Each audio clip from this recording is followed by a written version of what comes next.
Ce soir, on se concentre. Le sujet de ce soir, il a été donc titré La Troisième Guerre mondiale.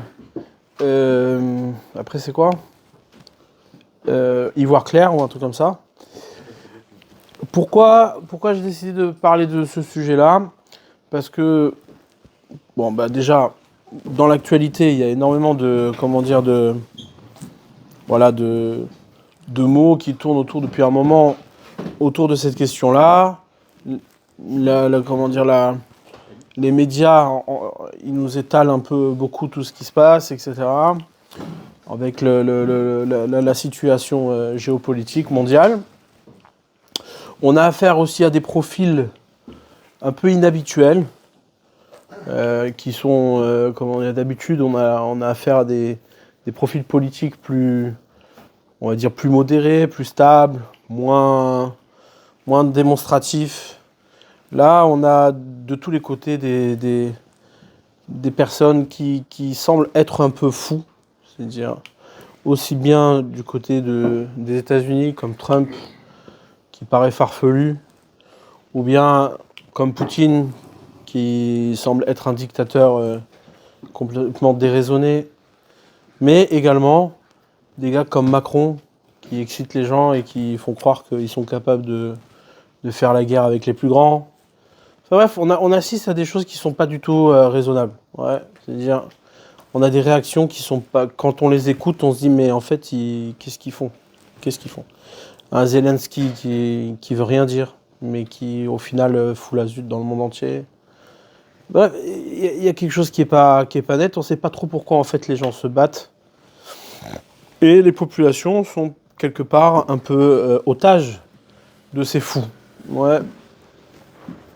Parce que si on posait la question aux gens, concrètement, qu'est-ce qu'on fait? Les gens diraient, bon, voilà, on se détend, on va voir, on boit un café, mais on va pas faire la guerre pour histoire de territoire.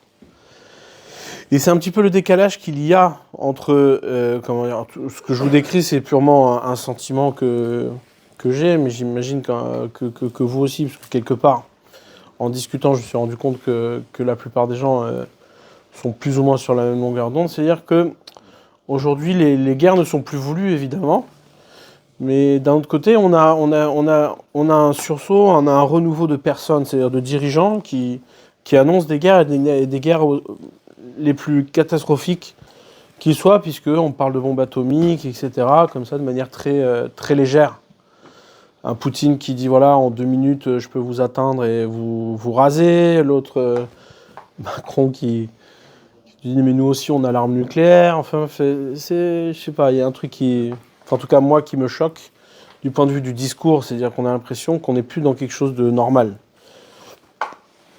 Et j'ai l'impression également qu'ils ne mesurent pas, en vérité, la gravité de la situation. C'est-à-dire que si demain, aussi fou qu'il soit, en tout cas devant les caméras, s'il y en aurait un qui se lâche et qui en balance une, c'est la fin du monde. C'est-à-dire que c'est des choses catastrophiques, la puissance qu'il y a dans ces armes, ouais, le pouvoir de destruction.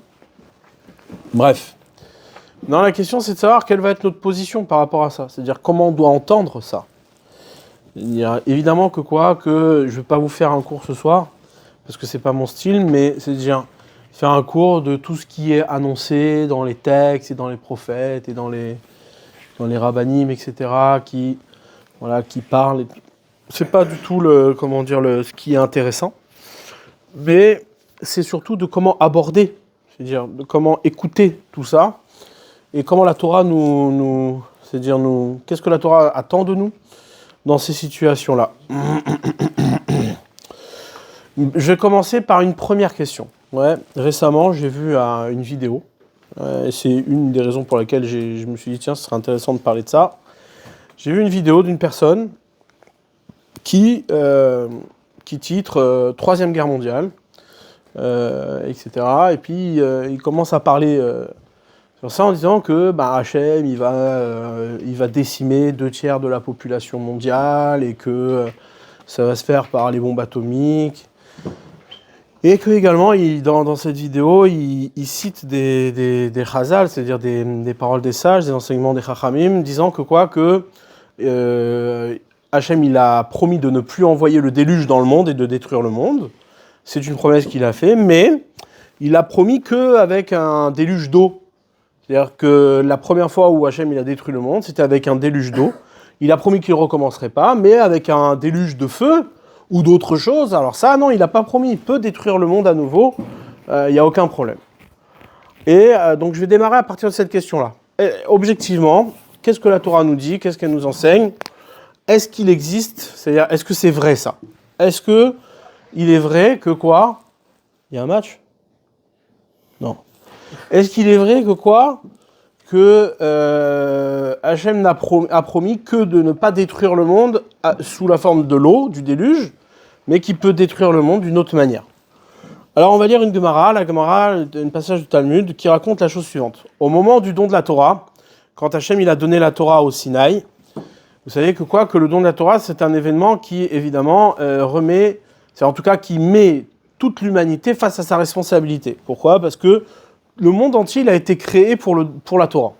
Il n'y a aucun autre intérêt de créer les hommes et de créer le monde, si ce n'est que d'accomplir la volonté de son Créateur. Et la volonté de sa Créateur, c'est quoi? C'est d'appliquer la Torah et les mitzvot. Ça, c'est ce qui nous est révélé le jour du don de la Torah au Sinaï, après la sortie d'Égypte. Donc au moment où Hachem il donne la Torah, le monde entier tremble. Ouais, le monde entier, toute la création, est elle aussi jugée à ce moment-là de savoir si les bénis Israël, si les Juifs vont recevoir la Torah ou pas. Parce que s'ils ne la reçoivent pas, alors le monde entier n'a plus raison d'être. Donc toute la création panique. Et il y a comme un chamboulement. Toutes les nations entendent ce qui se passe. Même s'ils ne sont pas au pied du Sinaï, dans le monde entier, on sent qu'il y a quelque chose qui est en train de se passer et qui concerne chacun. Ouais. Et donc à ce moment-là, que font les nations? N'étant pas au pied du Sinaï et n'étant pas concernées par le don de la Torah, eh bien qu'est-ce qu'elles font? Elles sentent quand même l'événement, donc elles vont se tourner vers un monsieur qui s'appelle Bilam. Bilam, qui était le prophète des nations, un des plus grands prophètes de l'histoire, le plus grand prophète de l'histoire, ouais, avec Moshe Rabbeinu, avec Moïse. Et ils vont voir ce Bilam, et il lui demande, il dit, dis-moi Bilam, qu'est-ce qui est en train de se passer? Le monde s'agite, il y a quelque chose ici qui nous perturbe, on a peur. Est-ce que Dieu est en train d'amener le Maboul dans le monde? Ouais, ça c'est ce que les nations posent comme question. Schéma, peut-être, que Hachem, Mevi Maboul Laolam, que Hachem il apporte le Maboul dans le monde, le déluge à nouveau. Et là, Bilam il dit non, vous inquiétez pas, Hachem il a promis déjà que quoi? Que Hachem la Maboul Yashav, Hachem il a calmé le Maboul, il a calmé le monde et il ne ramènera pas le déluge. Ah, il dit ok, c'est vrai, mais il a dit, les nations elles-mêmes, elles posent la question, elles disent mais ça c'est vrai, mais c'est pour un déluge d'eau, mais peut-être que un déluge de feu, alors il peut amener, c'est peut-être ce qui est en train de se passer. Il dit non, Bilam il vient et dit non, c'est marqué clairement que Hachem il a fait une promesse dans le verset, ouais, le verset il dit chez Eno Mashrit Kol Bassa, ouais, que Hachem ne détruira pas de chair, il ne tuera pas les hommes, il n'y aura plus de destruction mondiale, ouais. Et là, ils sont rassurés. Alors, ils disent, ok, si c'est ça, qu'est-ce qui est en train de se passer? Il dit, non, vous inquiétez pas, Hachem il est en train de donner la Torah à son peuple. Et là, les nations ont répondu, ok, que Hachem bénisse son peuple en paix. Ça, c'est le texte de la Gemara. Et de ce texte, de toute évidence, ouais, si tu lis les mots tels qu'ils sont marqués, c'est clair. Il n'y aura plus jamais de déluge, quel qu'il soit, dans le monde. C'est-à-dire que quand Hachem il a promis qu'il n'amènerait plus de déluge dans le monde, bien, c'est ni eau, ni feu, ni quoi que ce soit. Hachem, il a promis qu'il détruirait plus les hommes. Et ça, c'est la promesse qu'il a fait à Noach, ouais, à Noé, pas à toi, Noah, mais à Noach, ton ancêtre, ouais. Et avec vous connaissez le fameux, comment on appelle ça, arc-en-ciel, qui est le signe que Hachem ne détruira plus le monde. Ça, c'est l'alliance qu'il a contractée avec les hommes. Donc déjà, cette question-là, elle est résolue. Ouais, résolu, clairement, Hachem ne veut plus, ne détruira plus les hommes de cette manière-là, ouais, de manière totale. Donc, c'est déjà plus rassurant. Quelque part, on n'est pas obligé d'imaginer un scénario catastrophique où Dieu punirait tous les hommes du monde, etc.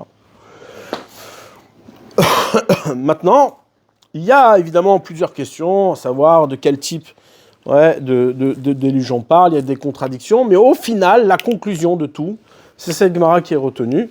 Et donc, il faut complètement écarter cette hypothèse de la destruction du monde par Dieu. D'accord ? Dieu ne désire pas détruire le monde. Évidemment, c'est quelque chose qui est purement logique. Ouais, et c'est quand même nécessaire de comprendre ça.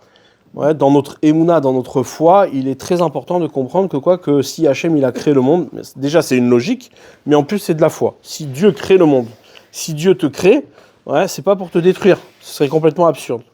Ce que Hachem il attend de nous, c'est au contraire de vivre. Il nous a créés pour vivre, il nous a créés pour exister, donc il ne désire aucunement détruire qui que ce soit. D'accord ? De l'autre côté, vous allez me dire, oui, mais, ouais, il y a quand même des événements qui sont tragiques, etc., etc. Très bien. Donc du coup, ça fait toujours peur. C'est-à-dire, je ne suis pas rassuré. Ouais. On n'est pas rassuré parce que ces événements-là, on a vu dans l'histoire que tout est possible. Maintenant, comment aborder cette question-là ? Ouais, comment aborder cette question-là ? Pour comprendre ça, il faut revenir sur toute la vision de l'histoire depuis la création du monde jusqu'à maintenant. Quand Akadosh Baruch Hu il a créé le monde, il a une seule volonté, c'est de faire exister l'homme. Faire exister l'homme, ça implique, évidemment, un travail. Pourquoi ? Parce que le monde tel qu'il est créé est forcément en décalage avec l'existence. Ouais. Si moi, imaginons, je suis Dieu, imaginons, c'est une hypothèse. Je suis Dieu, je suis tout seul. L'existence, c'est moi. Bon, si je crée autre chose que moi, qu'est-ce qui va se passer ? Je vais contredire ce qui est existant. Parce qu'il n'y a aucune raison de rajouter quelque chose sur ce qui est existant. Ouais. L'existence, c'est lui seul, c'est Dieu seul. D'accord ? Donc quand il crée le monde, qu'est-ce qu'il fait ? Il crée en vérité une possibilité aux créatures d'exister dans son existence. Donc qu'est-ce qu'il leur demande ? Il leur demande, depuis votre monde à vous, il y a une possibilité de revenir vers moi. C'est exactement le mouvement de la création. Aussi simple que ça. C'est-à-dire, je crée un monde qui, lui, est forcément d'emblée défie l'existence. Alors, qu'est-ce qu'il faut faire ? Il va falloir que tu bosses pour pouvoir revenir à Dieu. Ouais, et pour pouvoir, de ton monde, montrer qu'il y a possibilité d'exister. C'est pour ça que Dieu il a donné la Torah, et cette Torah-là, elle nous rattache à ce qui est l'existence telle qu'elle est, véritablement, de manière absolue, dans une existence qui est totale et qui ne peut pas se détruire, qui ne subit pas le temps et la dégradation. À partir de là, il y a plusieurs moments dans l'histoire qui font que l'humanité s'est mal comportée. Et il y a plusieurs rendez-vous dans l'histoire où Dieu, il est là, il punit l'humanité. Premier moment, le Maboul, le déluge. Mais après, c'est fini, on ne peut plus punir de cette manière-là. Pourquoi ? Qu'est-ce qui s'est passé ? Et regardez bien, ça c'est le point important qui va nous faire passer à la deuxième étape.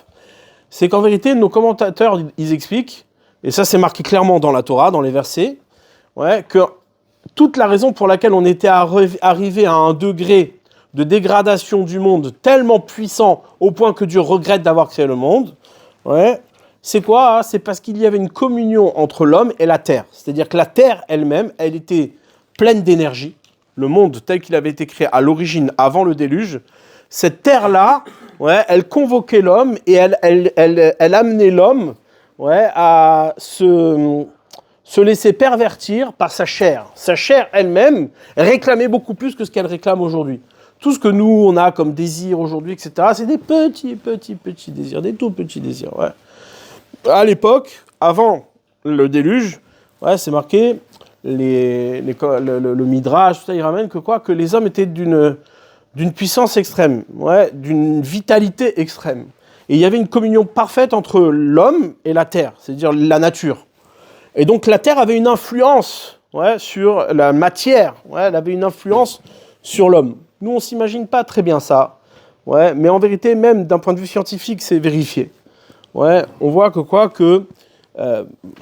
par exemple, ne serait-ce que dans les modifications de ce que la matière peut apporter, au niveau de la matière elle-même. À l'origine, au premier moment de la création, dans les 7 jours de la création, il y a des relations entre les êtres et entre les créatures, du point de vue matériel. Il y a des échanges, il y a des, les hommes, les créatures, elles évoluent au fur et à mesure du temps, ouais, et elles ont une énergie qu'on ne mesure pas, nous, aujourd'hui. Dans tous les cas, ce que je vais vous dire maintenant, c'est quoi? C'est que le déluge, qu'est-ce qu'il a fait? Lorsque le déluge est tombé sur le monde, il a nettoyé la terre. Comme ça nous disent nos sages, le Kli Yakar par exemple, il ramène que quoi, hein? Que lorsque le déluge est tombé sur la terre, eh bien, il a nettoyé la terre, il a purifié la terre. C'est-à-dire que la terre, la matière elle-même, ne tente plus autant qu'avant. Ouais, elle ne tente plus autant qu'avant. L'homme a moins de Yetzer Hara. Et donc, ça a calmé nos Yetzer Hara. C'est ça qui est marqué. Hachem la Maboul Yashav. Ouais, Hachem, par le Maboul, par le déluge, il a calmé les ardeurs, il a apaisé les ardeurs de l'homme. Le Yetzer Hara est moins puissant. Ouais, on a moins de tentations. Seulement, il y a une Gemara qui nous dit dans Sanhedrin que quoi? Que le déluge n'est pas tombé partout sur la terre. Ouais, l'eau, elle est bien sûr, elle a noyé le monde, mais le déluge, c'est-à-dire les eaux des abîmes avec cette eau purificatrice, n'est pas tombé sur un endroit sur la planète, c'est-à-dire sur la terre d'Israël. Sur la terre d'Israël, c'est pas tombé. Et donc la raison, c'est-à-dire la question qu'on se pose, c'est de savoir pourquoi le déluge n'est pas tombé sur la terre d'Israël. Comment se fait-il que cette terre-là n'a pas été, ce morceau de terre n'a pas été purifié? Et si Bémet, si on tient le principe qu'on vient de dire, c'est quoi? Ça voudrait dire que la terre d'Israël, elle a encore cette puissance d'origine, elle a encore la possibilité d'amener l'homme, ouais, à avoir des désirs plus forts, à dévier de manière beaucoup plus forte que ce qu'on peut avoir dans le reste du monde.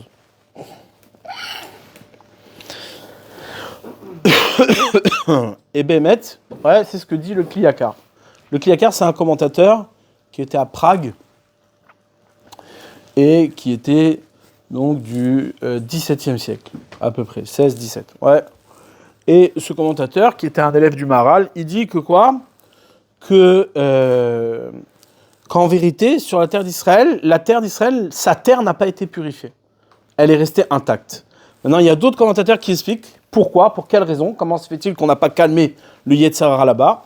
Parce qu'en vérité, étant donné que cette terre-là, elle s'adresse au Béné Israël, ouais, aux Juifs, donc du coup, étant donné qu'eux, ils vont recevoir la Torah, donc la Torah doit pouvoir contrer les ardeurs de la terre d'Israël. Le Yetzer Hara de la terre d'Israël peut être apaisé par la Torah, chose que les nations n'ont pas. Ouais, étant donné que les nations n'ont pas reçu la Torah, donc du coup, on a calmé le Yetzer Hara des nations, des autres terres, de manière à ce qu'il n'y ait plus de débordement au point d'arriver à un déluge, d'accord? Un point de non-retour. Mais par contre, sur la terre d'Israël, cette ardeur, elle existe. Ce Yetzer Hara là, il est là, il est présent, ouais. Mais pour une raison, parce qu'ils ont reçu la Torah. Et la question qui se pose, c'est de dire, mais stratégiquement parlant, pourquoi tu forces, pourquoi tu pousses les choses jusqu'au bout? Ouais, si déjà tu calmes tout le monde, calme aussi la terre d'Israël. Comme ça, au moins, on est moins tenté. La réponse, elle est évidente, c'est quoi? C'est que si je mets pas d'équilibre entre ce que Israël a reçu comme Torah et le Yetzer Hara, eh bien, toute la Torah qu'on lui a donnée ne se révélera pas pleinement. C'est-à-dire qu'on n'arrivera pas un jour à révéler la Torah telle qu'elle est véritablement. C'est-à-dire dans sa capacité à se confronter au Yetzer Hara tel qu'il est à l'origine de la création. Même ça, c'est-à-dire la Torah, ce qui est censé, c'est-à-dire le programme du monde, c'est de révéler la puissance de la vérité de la Torah pour révéler que effectivement, même le Yetzer Hara, ouais, le plus puissant, peut être lui aussi défié par la Torah et par cette vérité. Maintenant, concrètement, comment cette réalité-là, ouais, elle se manifeste au sein d'Israël? Ça, c'est ce qui est marqué dans les différents textes. C'est marqué qu'au moment où Moshe Rabbeinu, Moïse, ouais, il a fait sortir les béné Israël. Moïse, ça te fait rigoler, on dirait. Non? C'est Moïse qui te... C'est le mot Moïse qui te fait rire, Alexis? Non, c'est Au moment où Moshe Rabbeinu il fait sortir les béné Israël, ouais, qu'est-ce qui se passe? Il y a des Égyptiens qui veulent sortir avec eux. Pourquoi? Parce qu'ils ont vu tous les miracles. Et donc, ils voient qu'il y a quand même une vérité. Il y a une lecture de la vérité d'Israël qui se fait à ce moment-là. Et donc, forcément, même ceux qui ne sont pas concernés ont envie de participer. Et donc, il y a ce qu'on appelle les Égyptiens qui ont voulu sortir avec les béné Israël et participer au destin d'Israël. Et là, qu'est-ce que fait Moshe? il les prend avec lui. Ouais. La Gemara nous ramène que quoi? Qu'il les prend avec lui sous sa propre initiative, sans demander à Hachem quoi que ce soit. Ouais. C'est lui qui a pris tout seul l'initiative. Seulement, qu'est-ce qui va se passer plus tard? C'est que c'est cette partie-là qui s'est mêlée à Israël, qui a rejoint Israël. Eh bien, au moment du don de la Torah, c'est elle qui a motivé tout le monde à faire la faute du veau d'or. Et quand ça s'est ramené dans les textes, que toutes les fautes que les bénis Israël vont faire à chaque fois, elle est motivée par ce mélange-là d'origine. À chaque fois qu'il y a une faute, une tentation, etc., comme la Gemara elle ramène dans Brachot, en vérité, la Gemara dans Brachot elle ramène. Elle dit que les bénis Israël, eux, ils ont la volonté de faire la volonté d'Hachem, tout le temps. Seulement, qu'est-ce qui se passe? Ils ont reçu une tentation qui s'appelle le Erev Rav. Erev Rav, c'est cette partie-là qui s'est mélangée à Israël. Maintenant, il faut bien comprendre ce que ça veut dire. C'est-à-dire qu'une fois qu'il y a eu ce mélange, c'est comme ça qu'Israël est constitué. Chacun est mélangé de ce Erev Rav. À aucun moment, on a mis les Égyptiens d'un côté et les Juifs de l'autre. Une fois que les Égyptiens ont voulu rejoindre le peuple d'Israël, ils se sont mélangés, ils se sont mariés entre eux, etc. C'est devenu un peuple. Seulement, cette partie-là, c'est elle qui pousse les bénis Israël à fauter. Maintenant, pourquoi c'est comme ça? C'est exactement la même raison pour laquelle le déluge n'est pas tombé sur la terre d'Israël.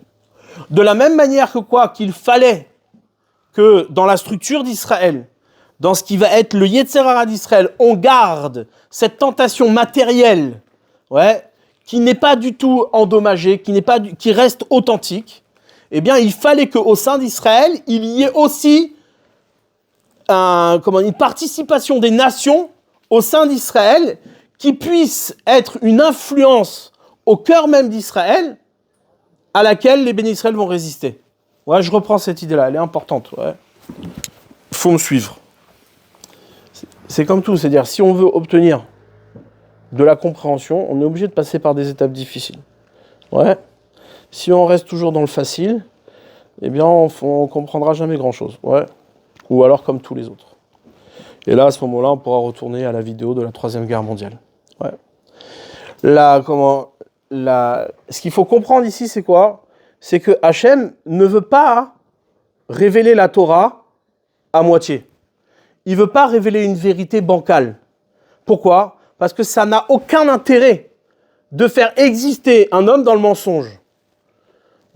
Si moi, demain, j'ai un fils, mais je dis non, je ne veux pas trop le pousser, je veux quand même lui laisser croire que le monde, il est de telle manière plutôt que lui dire la vérité, parce que je veux le laisser dans son rêve et dans son imaginaire. Qu'est-ce qui va se passer? Je vais lui mentir toute sa vie. Et toute sa vie, il sera à côté de la vérité. Hachem, évidemment, comme il est vérité, et qu'il n'y a pas de concession auprès d'Akadosh Baruch Hu, donc c'est un programme et sa création, elle n'a aucune concession. C'est-à-dire qu'à partir du moment où il te fait exister, il va te faire exister jusqu'au bout. Et donc il ne te mentira jamais. Maintenant, comment on ne ment pas aux bénis Israël sans les mettant face à leur Yetzer Hara? Si demain, ils étaient Israël sans aucune confrontation au monde, ça voudrait dire qu'une part du monde n'est pas Israël. Et qu'il y a une part du monde qui n'est pas concernée par la vérité. Et ça, c'est impossible. Maintenant, regardez bien ce qu'il a fait Bilam. Bilam, ce rachat, qu'est-ce qu'il a fait? Les nations ont senti ça. Au moment où les bénis Israël reçoivent la Torah, les nations ont entendu ça. Il dit, mais attends, il y a quelque chose qui nous concerne dans cette affaire. Le don de la Torah, ça ne concerne pas que les Juifs. Pourquoi? Parce que le monde, il est en train de trembler. Il y a peut-être un Maboul qui est en train d'arriver dans le monde. Et là, Bilam, il leur dit, non, Maboul, c'est pas possible. Détruire le monde, c'est impossible. Ça ne viendra pas. Dieu ne veut pas détruire le monde. Ok, alors s'il ne veut pas détruire le monde, c'est quoi? C'est-à-dire qu'ils ont compris ici que la révélation de la Torah est en parallèle d'une destruction possible du monde. Et qui sont aussi concernés par le don de la Torah. C'est-à-dire que Bilam, qu'est-ce qu'il leur dit? Il leur dit, non, vous inquiétez pas, ça concerne les Juifs. Le don de la Torah, ça concerne les Juifs. Mais eux, les nations, ils ont compris que ça les concernait aussi. D'une certaine manière, ça les concerne. Et comment ça les concerne? Étant donné qu'il y a le Erev Rav parmi Israël, étant donné que le Erev Rav participe à l'identité d'Israël, donc forcément, eux aussi, ça résonne chez eux. Il y a une partie de la Torah qui s'adresse à eux. Le monde entier est Torah. Il n'existe pas. Et ça, c'est le point le plus important qu'il faut comprendre aujourd'hui dans notre génération. C'est quoi? C'est qu'il n'y a pas les juifs et le reste du monde. Il y a bien entendu des juifs et des non-juifs, évidemment. D'accord? Mais ça n'existe pas de dire, oui, alors, Dieu, il va détruire le monde entier, ouais, il va garder les juifs. Ouais, c'est n'importe quoi, ça. Ça veut rien dire. Si c'était le cas, alors à ce moment-là, il ne fallait pas créer le reste du monde. Le but de l'humanité, c'est pas de dire, voilà, il y a un gagnant et un perdant.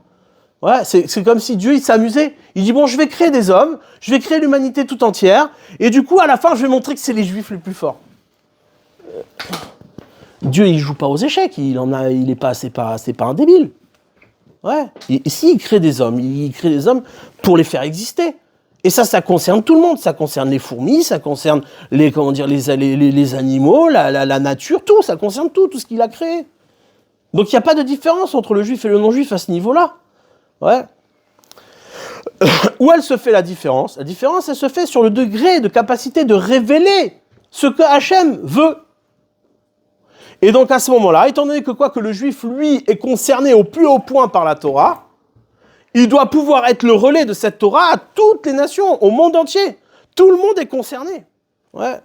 Et là, qu'est-ce que fait Bilam? Le prophète Bilam, qui est un rachat, et qui est exactement le comportement du monde tel qu'ils l'ont reçu, ouais, par tradition, c'est quoi? C'est de dire, non, ça concerne les juifs. Et même chez nous. Non, mais ça, c'est pour les religieux. Ouais. Ça, c'est pour les religieux. Et les religieux, mais oui, mais il y a le religieux et les autres qui sont...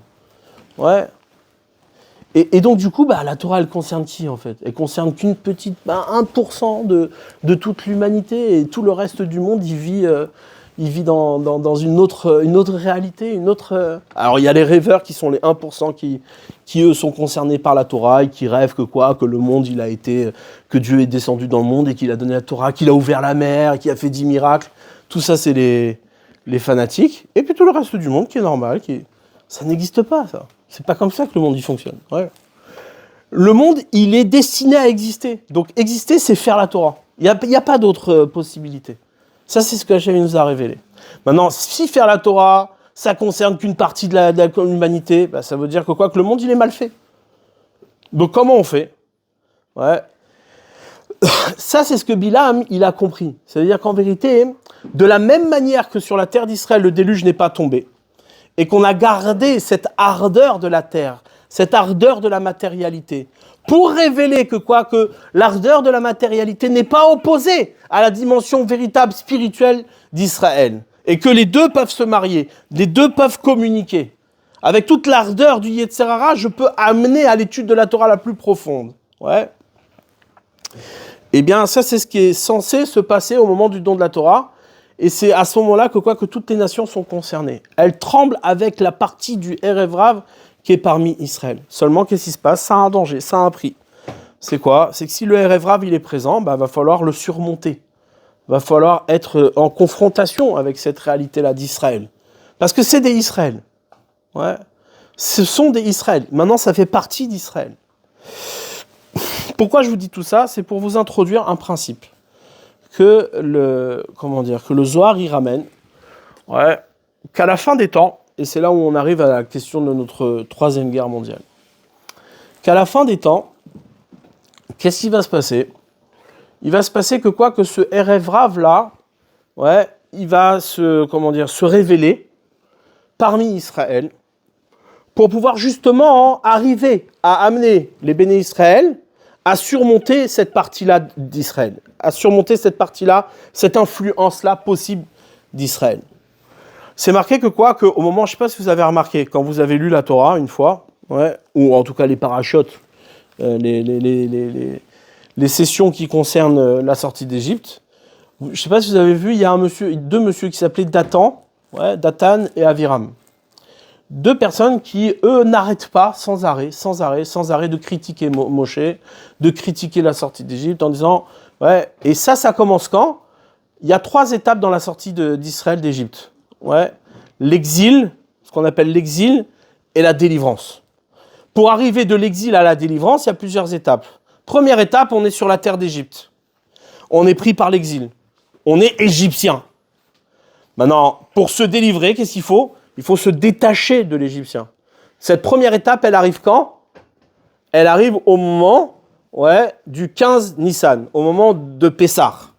Au moment du 15 Nissan, paf, les bénis Israël sont séparés des Égyptiens.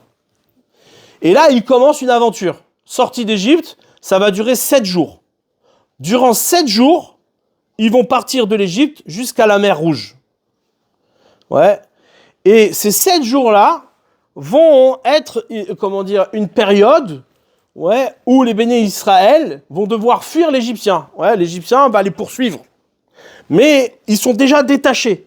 On est dans une période un peu difficile, de l'accouchement de l'identité d'Israël. Et au moment de la mer Rouge, qu'est-ce qui se passe ? Là, c'est fini. On est complètement détaché de l'Égyptien. On ne reverra plus jamais l'Égyptien parce qu'il a été noyé dans la mer Rouge. Et ça, il y a un monsieur qui s'appelait Rav Israël Eliaou Van Drop. C'est un Rav qui est mort il n'y a pas très longtemps, en 2010. Un kabbaliste qui habitait Bnei Brak. Très peu connu, c'est pas quelqu'un qu'on connaît, enfin en tout cas qui est public et qui est médiatisé. Et il a écrit la chose suivante. Il dit qu'en vérité, il a dit ça à partir d'un Gaon, le Gaon de Vilna, qui dit la chose suivante. Que l'étape de la délivrance, c'est exactement comme un accouchement. Quand une femme, elle accouche, le bébé, avant que quoi que ce soit se déclare, le bébé est complètement confondu avec la maman. Il est confondu. C'est un seul et même corps. Au moment où le bébé va commencer à sortir, qu'est-ce qui se passe ? Il y a ce qu'on appelle des douleurs, comment on appelle ça ? Des pirkous. Des contractions. Il y a des contractions. Et ça veut dire que le bébé s'est détaché de la maman. Ça y est, il commence à se détacher de la maman. C'est un corps un peu étranger dans le corps de la maman. Ça, c'est cette première étape de la délivrance d'Israël, le 15 Nissan, la sortie d'Égypte. Et après, il y a toute la période où ça fait mal. Ça prend du temps, ça fait mal, il y a des douleurs, on se dirige vers la sortie. Ça, c'est tout le cheminement durant lequel le bébé, il se dirige vers la sortie. Et après, il y a la libération. Au moment où le bébé sort, ça y est, c'est 2 corps différents. Et en vérité, toute délivrance procède de cette manière-là. C'est le même schéma. Pour une raison toute simple, c'est quoi ? C'est qu'une délivrance, par définition, c'est la sortie de l'exil. Or, l'exil, c'est quoi ? C'est la confusion des identités. C'est ça l'exil. L'exil d'Israël, c'est quoi ? C'est d'être confondu parmi les nations et de croire qu'on est les nations, plutôt que de croire qu'on est Israël. Donc, à chaque délivrance, il y aura exactement le même processus. Et il dit la chose suivante. Il dit, et ça c'est très intéressant même à approfondir d'un point de vue historique. Jusqu'à la Shoah, dans l'exil, Israël et les nations étaient confondus. Il y avait un mélange, on n'y voyait pas trop de séparation. Après la Shoah, il s'est passé un événement, peu importe, on ne connaît pas, nous on n'est pas des chachamim, c'est quoi ? C'est que là, il y a eu un nitouk, il y a eu une séparation. Cette séparation-là, elle entraîne la période des difficultés de l'enfantement. Ce qu'on appelait Chevlé Mashiach. Les difficultés de l'enfantement. Ces difficultés de l'enfantement-là, ils sont caractérisés, on le voit, dans la Torah, par quoi ? Par un Erev Rav qui vient et qui critique sans arrêt. C'est le moment où il y a plus ce qu'on appelle Shiaboud Malchuyot. L'exil des nations. On n'est plus sous le joug des nations. On a notre indépendance, on est nous-mêmes. Seulement, qu'est-ce qui se passe ? On voit tout de suite après la sortie, après l'ouverture de la mer Rouge, on voit qu'est-ce qui se passe. Quel est le premier épisode après la mer Rouge ? Un peu de culture générale. Qu'est-ce qui se passe tout de suite après la mer Rouge ? Hein ? Ruben ? C'est quoi tout de suite après la mer Rouge ? Amalek. Avant. Ils se plaignent, ils n'ont pas à boire. Ils disent mais on était mieux en Égypte. On avait à boire, on avait à manger. Donc on ne comprend pas. On dit mais attends, je ne comprends pas. Tout de suite après la mer Rouge, tu as assisté au miracle de l'ouverture de la mer Rouge, tu te plains de l'eau et de la bouffe que tu avais en Égypte. C'est ça ta préoccupation. Et c'est exactement la même chose. Tout de suite après la délivrance, il y a ouais, dans les étapes de la délivrance, il y a toujours ce Erev Rav là, qui est sorti de ce qu'on appelle le joug des nations, le joug de l'Égypte, ouais, mais qui, au bout du compte, de l'intérieur, il a ses critiques. Ouais, pourquoi ? Parce qu'il faut qu'on puisse être délivré totalement, pas seulement des nations, mais aussi de la partie de nous-mêmes qui désire être comme les nations. De cette identité confondue qui nous accompagne, ouais, dans notre corps et dans notre chair. Les habitudes qu'on aurait pu prendre, ouais, la confusion des identités qui nous accompagnent après le Nitouk, après cette séparation entre Israël et les nations. Cette période-là, ouais, nous dit le Zohar, il dit c'est une période dans laquelle le Erev Rav va dominer sur Israël. C'est lui qui va être le dirigeant d'Israël. Et c'est pour cela que quoi ? Qu'il y a cette réalité-là dans laquelle on est, et c'est une réalité qu'il faut à tout prix, définir et prendre conscience. Ouais. Vous savez que le pire de l'exil, c'est quoi ? C'est ce qu'on appelle le tardéma, c'est-à-dire cette léthargie profonde dans laquelle on peut se trouver. C'est-à-dire, on est là, on assiste à des choses, mais on n'a aucune réaction.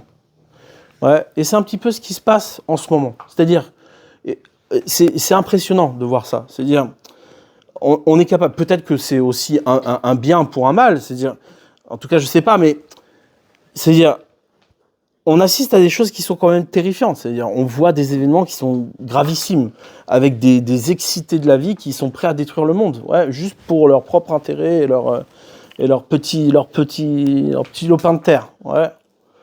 Et donc, la vérité, c'est que la seule chose qui nous préoccupe aujourd'hui, c'est quoi ? C'est nos petites terres, nos petits territoires, nos petites maisons, nos petits endroits. Ouais. Mais, au bout du compte, ouais. Comment ça se fait que tu n'as pas peur, tu te réveilles pas, tu te dis pas, mais attends, à un moment donné, on est des fous.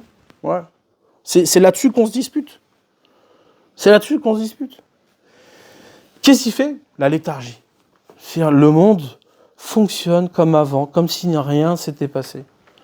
Ouais. C'est-à-dire, jusqu'à quand ? Vous savez qu'en Égypte, le plus grave, c'est pas il y a 4/5 d'Israël qui a disparu. Le plus grave, c'est qu'ils aient pu être autant endormis, ouais, malgré tous les événements qui se sont passés. 1 an de miracles. 1 an de miracles, tous les mois, un miracle, Dieu intervient, il envoie l'eau en sang, le machin, etc. Et les mecs, ils assistent à ça, ouais, et ils restent en Égypte. 4/5 bloqués, ils veulent pas sortir. Il dit non, on est bien en Égypte, on est égyptien, on veut pas sortir. Ouais. Comment ça se fait qu'on peut dormir à ce point-là ? C'est-à-dire, c'est quoi la raison pour laquelle on dort à ce point-là ? C'est parce que justement, il y a cette difficulté de se défaire, c'est-à-dire de laisser, c'est-à-dire de s'identifier à autre chose que ce mélange qui existe entre le Erev Rav et Israël, entre Israël et les nations. Ouais. Et justement, pour pouvoir nous amener à prendre conscience de cela, la dernière étape de la délivrance, c'est quoi ? C'est cette étape où au sein même d'Israël, ce qui va diriger Israël, c'est quoi ? C'est le Erev Rav. C'est la partie la plus, la plus éloignée d'Israël, au cœur même d'Israël. C'est unique dans toute l'histoire du peuple d'Israël. Jamais, ça n'a jamais existé. Jusqu'à la Shoah, ceux qui dirigeaient Israël, c'était les rabbinim. C'était les rabbins, ceux qui étudiaient la Torah. Normal. Un juif, qu'est-ce qu'il vient chercher comme autorité ? Il vient chercher la Torah. Rabbi, qu'est-ce que je peux faire ? Qu'est-ce que je dois faire ? Comment je dois faire ? Quels sont les trucs ? Ouais. Quand tu as un problème, qu'est-ce que tu veux ? Tu vas voir le Rav. Ouais. Aujourd'hui, celui qui dirige Israël, le peuple d'Israël, c'est certainement pas un Rav, et encore pire que ça. C'est celui qui va te dire, surtout ne va pas voir le Rav parce qu'il va te dire des conneries. Ça, c'est la réalité dans laquelle on est aujourd'hui. Ouais. Et cette réalité-là, elle est annoncée depuis déjà plus de 1000 ans. Le Zohar, qui a été écrit par Rabbi Shimon Bar Yochai, un vieux texte, ouais, un grimoire très ancien, poussiéreux, ouais, qui nous a annoncé exactement ce qui allait se passer, tel que les choses se passent aujourd'hui. Maintenant, pourquoi c'est comme ça ? À l'image d'Israël. À l'image d'Israël. Ouais. La terre d'Israël n'a pas été touchée par le déluge. Elle n'a pas été touchée. Et donc forcément, ce Yetzer Hara, il est là, il est présent. Maintenant, quel est le rôle d'Israël? Quel est le travail d'Israël dans le monde? Pas seulement en Israël, dans le monde entier. Ouais.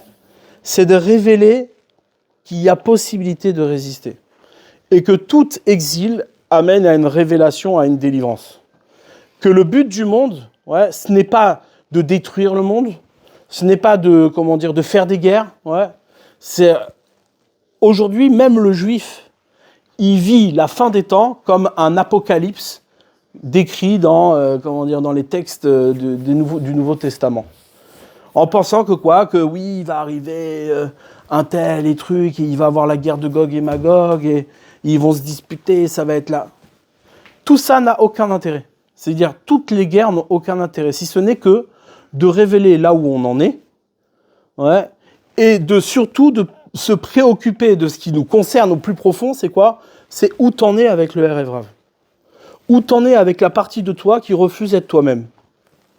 C'est la seule préoccupation qui doit exister. Ouais.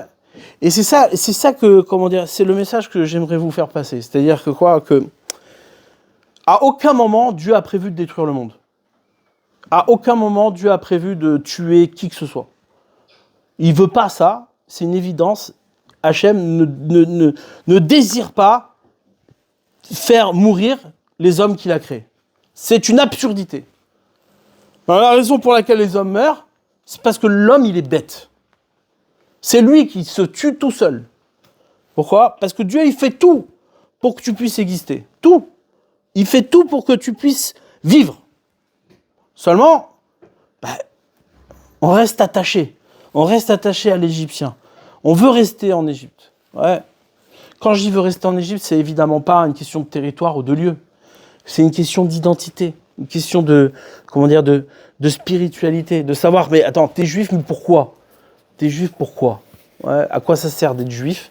Ouais, si c'est pas de se référer à ce qui définit un juif. Ouais. Et ça, ouais, ce que je vous dis maintenant, c'est, c'est exactement ce qui est en train de se passer. C'est-à-dire qu'il y a une influence générale à penser que l'essentiel, c'est dans la future guerre qui va se passer, ou dans les événements tragiques qui sont en train de se passer. Les crises, les guerres, les menaces, tout ça, c'est du bluff. Quand on voit un Macron s'exciter, quand on voit un Trump menacé, quand on voit un Poutine dire « ouais, je vais détruire le monde » et tout ça, c'est de la blague. Parce qu'en vérité, ce qui est beaucoup plus important, ce qui est beaucoup plus préoccupant, c'est de savoir est-ce qu'on va réagir. Est-ce qu'on va pouvoir exister? Ouais, c'est pas du tout un sujet qui est la guerre. Parce que Dieu, il veut faire du mal à personne. La question, c'est toi, est-ce que tu veux te faire du mal? Toi, est-ce que tu veux résister à ça? Ouais. Erev Rav, nous disent nos sages, Erev Rav, c'est Gematria, c'est la même valeur numérique que Da'at. Da'at, c'est la connaissance. C'est-à-dire que le Erev Rav, il est censé apporter la connaissance de soi. C'est comme ça que l'homme, il doit arriver. Ouais, Israël doit arriver à surmonter, ouais, la partie de soi qui refuse d'être soi-même. Et c'est là où on en est maintenant. Mais en vérité, toutes ces guerres annoncées n'arriveront jamais. Voilà, les guerres de Gog ou Magog, etc., ce n'est qu'un scénario qui est là pour révéler la nécessité de réagir. Hachem fera tout, parce que Hachem fera tout pour amener des événements qui n'amèneront pas l'humanité à sa destruction. Ça n'a aucun intérêt. Si demain, imaginons, ouais, scénario, les gens font pas teshuva, et Dieu il détruit le monde. Il dit, chat, je les ai eus. Voilà, ils m'ont pas écouté, je les ai détruits. C'est quoi, t'as fait tout ça pour rien? T'as créé le monde pour dire à la fin, c'est moi le plus fort. Devant qui? Devant quoi? Il n'y a pas plus idiot de penser comme ça. Plus idiot et égoïste de penser comme ça. D'imaginer que oui, non, en vérité, Dieu, il va... on peut faire un discours comme ça, très, très convaincu et très... Dieu, il va détruire tous les mécréants de la planète. Tous ceux qui ne font pas teshuva dès maintenant, ils vont disparaître. Et il va amener 2/3 de l'humanité qui va crever. Ouais. avec des bombes atomiques qui vont exploser partout, etc. C'est marqué que la troisième guerre mondiale, troisième guerre de Gog et Magog, elle va durer 12 minutes. Alors les mecs, ils se sont fait des scénars. Ouais, ils disent, ah mais 12 minutes, comment c'est possible qu'une guerre dure 12 minutes? Ah mais c'est facile maintenant, on comprend, il faut envoyer des bombes atomiques. Ouais, c'est-à-dire que c'est n'importe quoi. C'est n'importe quoi de penser comme ça. Et même si c'était le cas, en réalité, au milieu de tout ça, la seule chose qui compte, c'est quoi? C'est est-ce que tu vas changer? Est-ce que tu vas exister? Est-ce que tu vas recevoir la Torah? Est-ce que tu vas revenir à la Torah? C'est la seule chose qui compte. Tout le reste, Troisième Guerre mondiale, ça ne doit pas du tout nous préoccuper. C'est insignifiant, ça n'a aucun intérêt. Ouais. Le monde continue comme il était avant. Rien, il n'y a rien qui a changé. Tu étais un juif avant, qui devait faire la Torah, les mitzvot et mettre tes tefilines. Eh bien, tu es un juif après, qui doit faire la Torah, les mitzvot et mettre les tefilines. Il n'y a rien qui a changé. Ouais. Je vais terminer avec ça.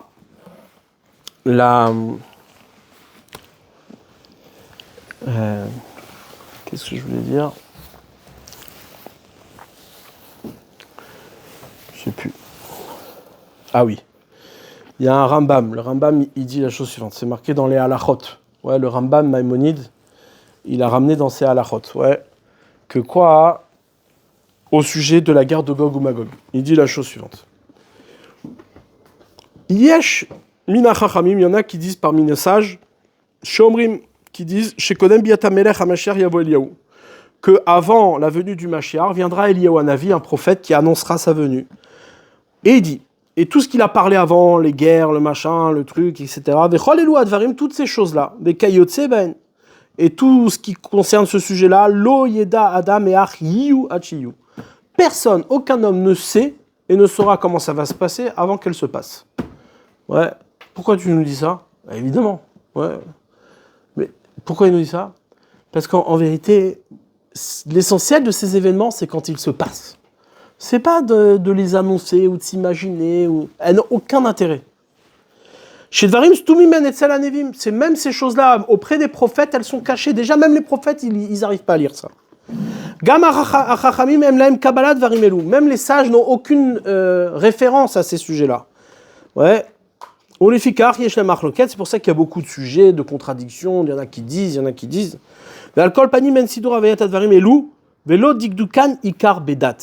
Et dans tous les cas, de comment ces choses vont se passer, ouais, et ces sujets-là n'ont aucune importance dans la religion, aucune. C'est pas un sujet religieux, c'est pas un sujet qui concerne le juif. Et c'est pour ça qu'un homme ne devra pas consacrer du temps à ces sujets-là. Et qui ne s'attardera pas dans tous les midrash qui parlent de ces sujets-là. Et qui n'en fasse pas l'essentiel.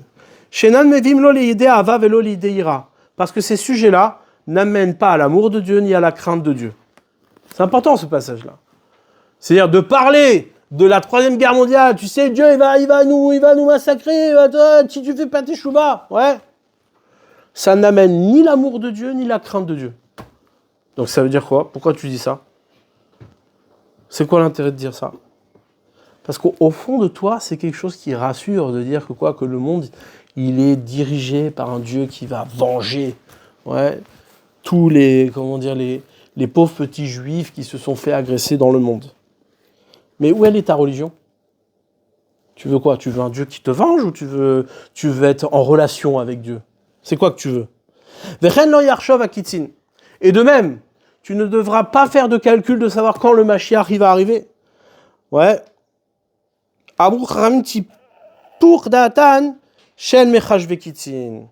Que disparaisse, ouais, l'esprit de ceux qui calculent la venue du Mashiach. Ouais. Et ça, c'est le texte que je vous ai mis sur ce texte, je trouve fabuleux. Vous savez que Montpellier apparemment est marqué dans l'histoire. Je ne sais pas pourquoi, il y a quelque chose, et je pense que la terre, je pense que le déluge n'est pas tombé à Montpellier. Ouais. D'une certaine manière, je ne sais pas comment, mais en tout cas d'une certaine manière, peut-être que vous savez que la Gemara dans Gittin, elle ramène qu'il y a une partie du sud de la France qui est le territoire d'Israël, d'après un avis, Rabbi Yehuda, ouais, il pense que la partie sud de la France, ouais, la Corse, tout le sud de la France c'est un territoire d'Israël. Ouais. Donc peut-être que qu'effectivement le déluge n'est pas tombé à Montpellier. Allez savoir, dans tous les cas, il se trouve que déjà à l'époque, au XIIIe siècle, il y avait un monsieur qui s'appelait Pablo Cristiani. Ouais. En vérité, c'était un juif qui s'était converti au christianisme et qui était un juif montpelliérain. Ouais. Déjà à l'époque, il faisait des problèmes. Ouais.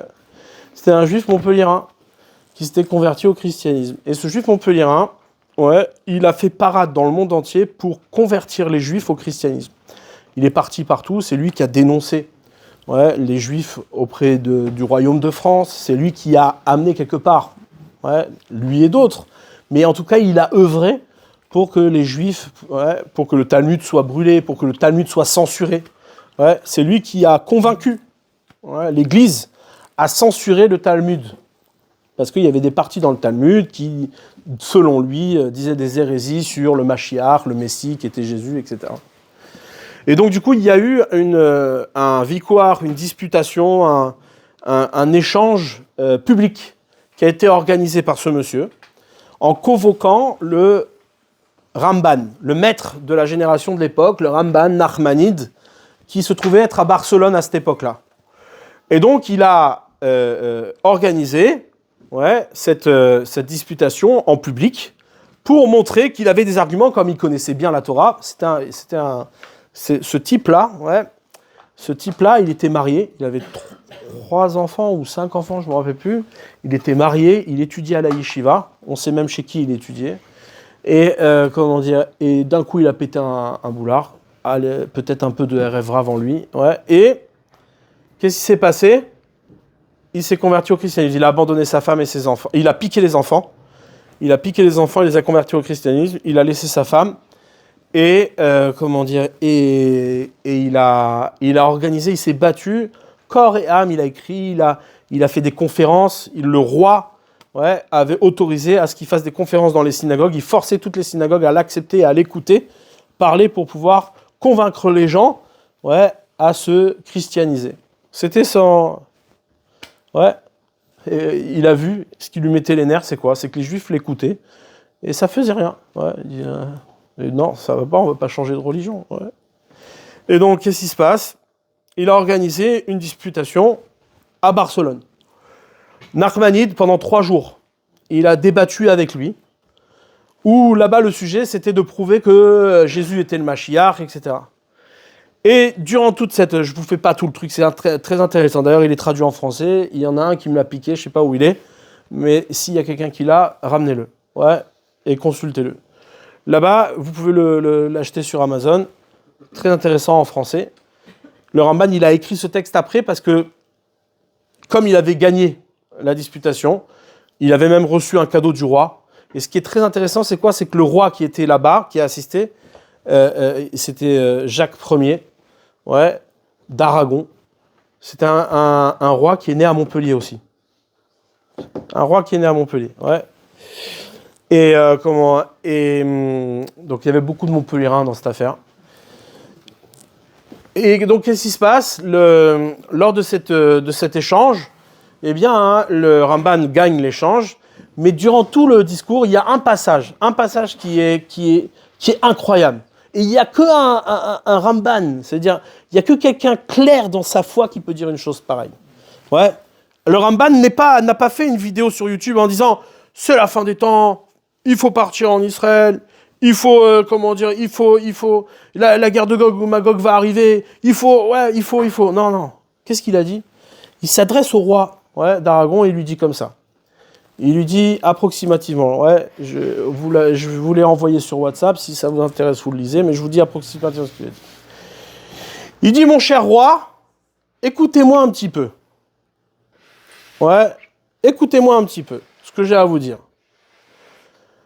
Le Mashiach, le Messie, est un roi, et vous êtes un roi.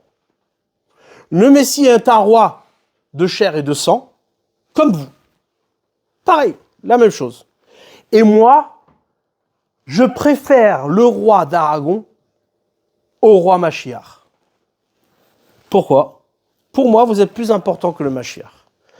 Parce que faire mon travail en exil, respectez la Torah et les mitzvot sous le joug de votre royauté, qui m'humilie, qui me met en souffrance, qui me poursuit, qui me fait du mal. Tenir ma Torah, tenir résister à cette humiliation, c'est ça qui me donne du mérite et qui me fait accéder au Olam Haba. Alors que si demain, le roi Mashiach s'installe sur la terre d'Israël et qu'il règne sur le monde entier tel que c'est marqué dans les textes, eh bien, qu'est-ce qui va se passer ? J'aurai plus du tout le choix que d'appliquer la Torah. C'est-à-dire, je ne vais pas me forcer à. Tout le monde reconnaîtra cette vérité et cette évidence. Et donc, je n'aurai plus beaucoup de mérite comme aujourd'hui.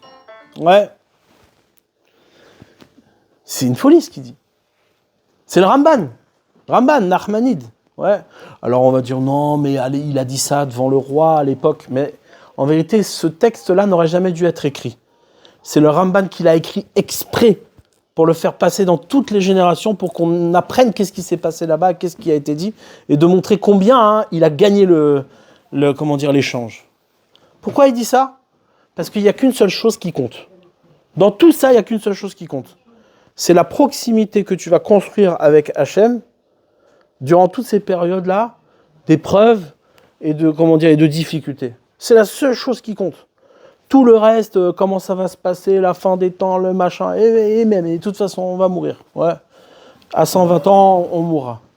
Donc l'essentiel, c'est quoi ? C'est d'être attaché à cette vérité, de désirer au moins avoir la chance d'exister dans cette vérité, un tout petit peu. Et ça, c'est ce qui fait la grandeur d'un homme. Ouais. Un juif, à aucun moment, il méritera, c'est-à-dire, le juif mérite la terre d'Israël le jour où il ne se préoccupera pas d'avoir un morceau de terre. À aucun moment, le juif, il est comme les autres nations. À aucun moment. On n'est pas intéressé à garder un morceau de terre. On ne se bat pas pour un morceau de terre. On n'envoie pas nos enfants mourir pour un morceau de terre. Ça ne veut rien dire.